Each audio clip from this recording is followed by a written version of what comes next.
E aí, bem-vindos a mais uma análise aqui do nosso canal História Medieval. Hoje, a gente vai mergulhar de cabeça numa das instituições mais importantes da Idade Média, a Cúria Regis. Vamos descobrir juntos como essa corte do rei acabou se tornando a semente de muita coisa que a gente hoje chama de governo no Ocidente. E a pergunta que vai guiar a gente é exatamente essa. Pensa bem, como é que um grupo de nobres e bispos que vivia viajando com o rei para planejar guerra e resolver briga de vizinho, evoluiu para se tornar o embrião dos parlamentos que hoje, vejam só, limitam o poder dos governantes? Parece meio maluco, né? Então vamos investigar isso. Bom, para começar, a gente precisa entender o que, afinal de contas, era essa tal de Cúria Regis. E olha, não era um prédio, nem um conjunto de leis escritas numa pedra. Era algo muito mais vivo, mais fluido e, por isso mesmo, fundamental para o poder na Idade Média. Na essência, a Cúria Regis era basicamente isso, o círculo de confiança do rei. Era o conselho que juntava a galera mais poderosa do reino para aconselhar, para julgar e, o que é crucial, para dar legitimidade às decisões do monarca. Um rei que agisse sem consultar a sua cúria corria um risco gigantesco de ser visto como um tirano. E essa ideia não surgiu do nada, não. Ela foi uma fusão de duas tradições muito fortes. De um lado, a prática romana de ter conselhos formais, bem organizados para administrar o império. Do outro, o costume germânico do chefe tribal que era sempre cercado pelos seus guerreiros mais leais, basicamente uma mistura de burocracia com lealdade pessoal. E nos seus primórdios, a cúria era totalmente móvel. Os reis medievais não governavam de uma capital fixa, sentados num trono o dia todo. Eles viajavam o tempo inteiro. E a Cúria Regis ia junto, claro. Era como um verdadeiro canivete suíço administrativo.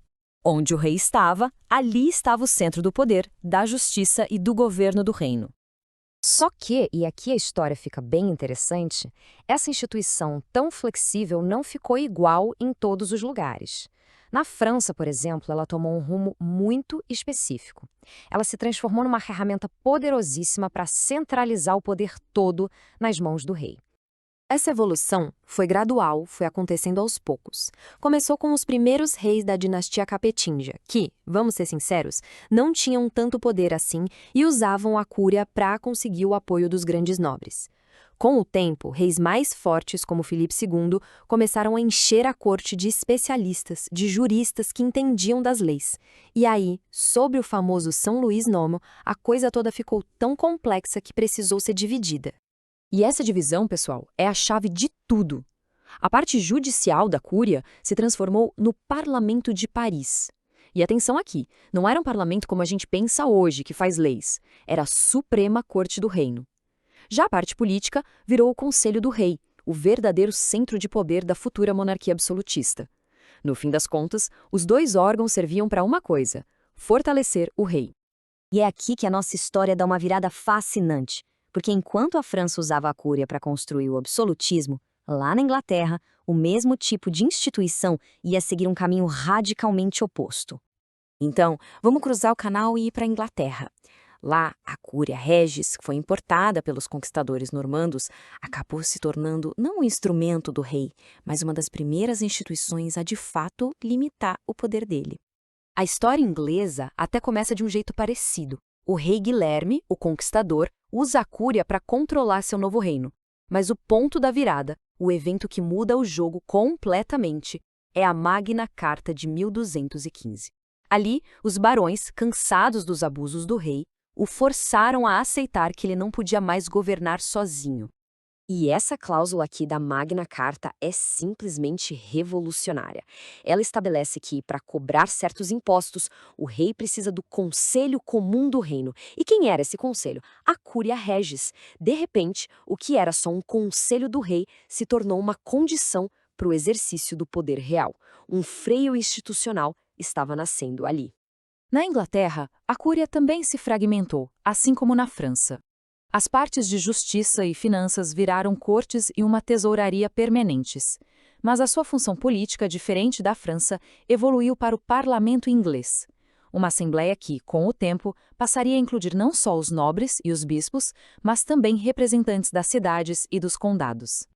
Ok, a gente já viu os dois caminhos bem diferentes que a cúria tomou. Mas, na prática, no dia a dia, o que ela fazia para ser tão importante assim? Vamos detalhar um pouco essas funções. A natureza da Cúria era totalmente multifacetada. A maior parte do tempo era dedicada à justiça, atuando como a mais alta corte do reino. Mas também era o centro administrativo, o conselho de guerra e o principal órgão de aconselhamento político do rei. Era, de fato, o motor que fazia o reino funcionar. E quem é que estava nessa sala onde as decisões eram tomadas? Basicamente, era um reflexo perfeito da sociedade medieval. Tinha o rei, claro, no centro de tudo.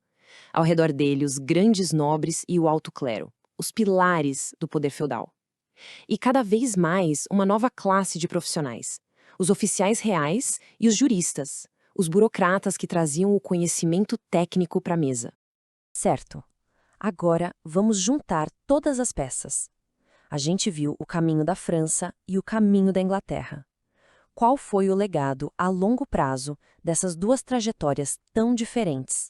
A diferença nos resultados é gritante, é muito clara. Na França, a Cúria gerou instituições que serviam ao poder absoluto do rei. Na Inglaterra, a mesmíssima instituição deu origem a um parlamento representativo e a um sistema de justiça que limitavam esse mesmo poder.